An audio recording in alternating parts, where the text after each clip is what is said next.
hard. I don't know. I just feel like it's another frustrating start for Mercedes, Nate. Yeah, and obviously to cap all that off, they know that Lewis is leaving at the end of the year, which is kind of the double whammy of that. And I mean, I think everyone's tried to second guess and third guess and fourth guess Lewis's move. I don't know if those are phrases, but I'm going to make them up because they sound good. But I think a lot of people are saying, what has he seen about the Ferrari? What does he think about the Mercedes? But the whole thing about Lewis moving, one of the reasons, he wanted to move to Ferrari, obviously, but there was a fundamental felt like there was a fundamental lack of faith in Mercedes' ability to get back to where they used to be, and we kind of to everything you said, there was this feeling coming into the off season. I mean, Hmm. even Vegas time when we were saying if Mercedes just have a great winter, they can be right there with Red Bull, and they just feel like they're in no man's land again. So it's really remarkable. You think about how our expectations about this team have slowly, gradually just kind of drifted downwards from where they were. It was, it wasn't Hmm. wasn't didn't go all the way down because I think everyone knows what a great team it is, what they can do. But yeah, I just don't think there's much going on there at the moment that you know would keep them happy. And the fact that they still haven't replaced Lewis, like everything about the team at the moment, it just seems to be in flux. And I think it's exactly the situation that someone like Toto Wolff must absolutely hate because he's such a perfectionist and a bit of a control Hmm. freak for those things.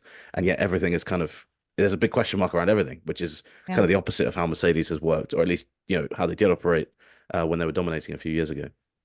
Laz, you alluded to this. So there's expected design experiments maybe coming in Melbourne. What are your expectations for that and any tinkering that they could do to unlock some performance?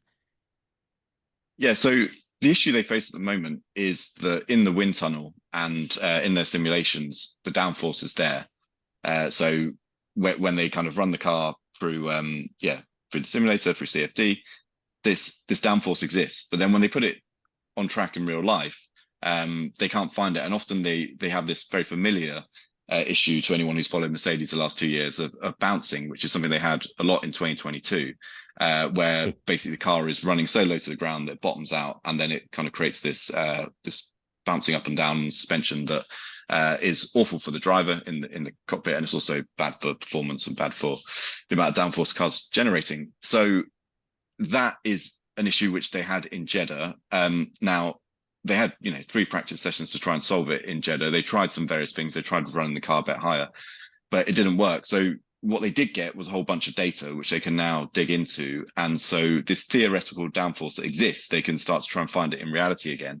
But I'd be surprised if there's a huge amount that has changed on the car because of Jeddah. They'll have constant upgrades come into the car, but whether they'll be able to find something immediately from that in terms of a physical car upgrade is very unlikely. But you never know. Sometimes it is just small little tweaks, small things, to manage the airflow under the car and and maybe get the car running a little bit better on the suspension. They've completely changed the rear suspension. They've got this quite novel approach with the front suspension where they've got different kind of points that they can set it to on the car where it literally picks up into the car.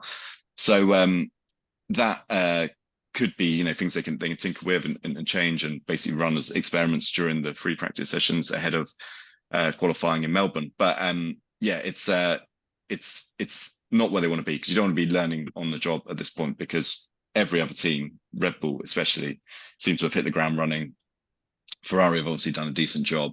McLaren, like I said, it's almost like the reverse of the Mercedes. It's incredibly good in high speed corners and then still struggling a bit in low speed stuff. So, it's while Melbourne's a good opportunity for them to try and understand it, it's not guaranteed that they will find a solution immediately. Having said that, go to some other types of circuits. Suzuka's not one of them, by the way. That's the next track. That's another high-speed circuit. But go to some other types of circuit like Monaco, and perhaps that car could actually be pretty competitive because, like you said, we saw in Friday practice in Melbourne, the car looked very, very good. In testing, the drivers were, Friday practice in Bahrain.